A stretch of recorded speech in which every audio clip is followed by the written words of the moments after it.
Kaixo, Ikerdade bat naiz, eta gaur egutegi digital bat nola sortu eta erabiltzen den ikasiko dugu. Has gaitezen. Egin beharreko lehenengo gauza, google.com helbidean sartzea da. Behin hemen gaudela, goian eskubialdean dauzkagun puntutxo hauetan klik egingo dugu Googleeko aplikazio ezberdinak ikusteko. Guri Google Kalendar interesatzen zaigu. Aplikazioa aukeratu dugu erabiltzen oso erraza delako. Eta guztion eskura dagoelako. Klik egin eta listo, barruan gaude. Erreza ezta? Hemen ikusten dugun hau gure egutegia da. Ikusten duzuenez, momentuz, dena txuriz dago, aste honetan zereginik ez daukagulako. Hemen ikusten duguna, astez aste antolatuta dago, baina hori aldatu dezakegu, hemen goian klik egin. Astea jartzen duen honetan, eguna, astea, hilabetea, urtea eta bar aukeratu ditzakegu. Hilabetea aukeratzen badugu adibidez, hemen agertuko zaizkigu hilabete honetan dauzkadan zeregin desberdine. Adibidez, hemen otsailaren 6an, zorionak Mikel jartzen duen hau, Mikelen urtebetetzea delako izango da. Niri gehien gustatzen zaidana astekoa ikustea da. Horrela, aste honetan dauzkadan zeregin guztiak ikusiko ditut. Hemen ezkerreko egutegi honetan klik eginez, astez aste mugitu naiteke, aste bakoitzean dauzkadan gauzak ikusteko. Ikusten duzuenez, hemen daukat otsailaren 6an Mikelen urtebetetzea.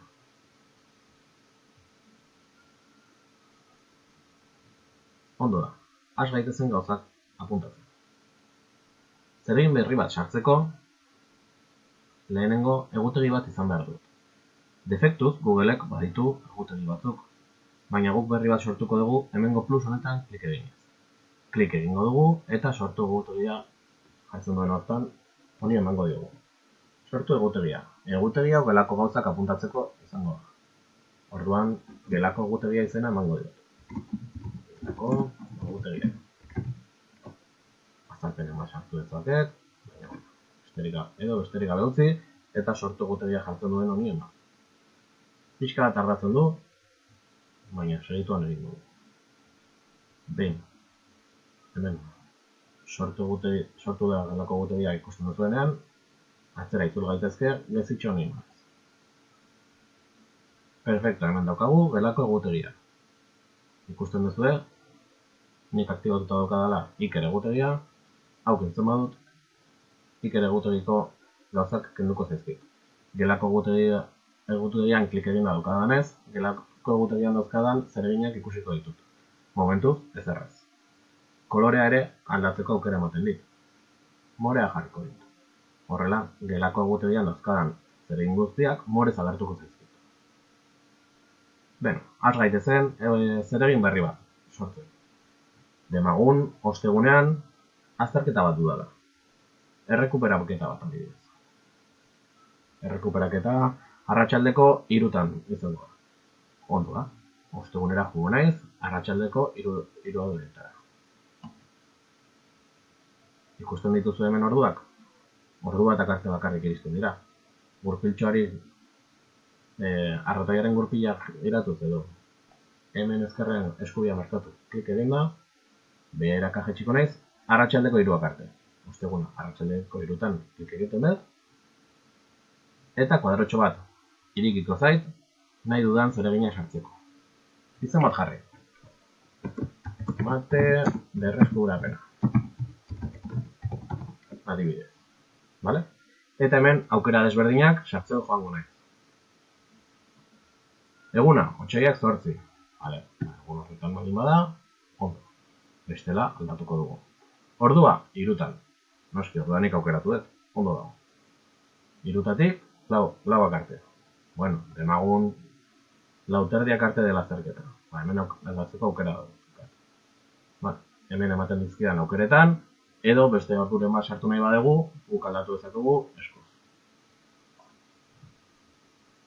Egun osoko izango da? Ez bakarrik. Ordu hontan. Ez da errepikatzen. Badaude gauza batzuk, astero, egunero, edo zeregin batzuk errepikatzen direnak.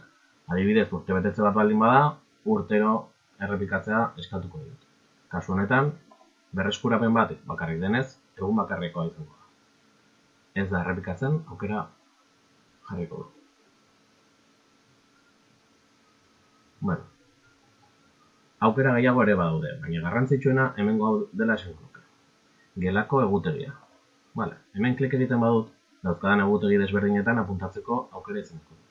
Gelako gauza bat denez, gelako egutegia utziko dut, eta gorde emango dut. Aukera gehiago ere badaude, baina momentuz honekin nahikoa dela esango nuke. Gorde ematen badiozue, zuzenean hemen agertuko zait. Ikusten duzuenez, oso erraza da egutegian zeregin berriak sartzea. Hemendik aurrera, aukera duzue zuen etxerako lanak, azterketak eta abar zuen egutegian apuntatu, eta ez errez ahazteko. Venga ba, hurrengora arte, aio!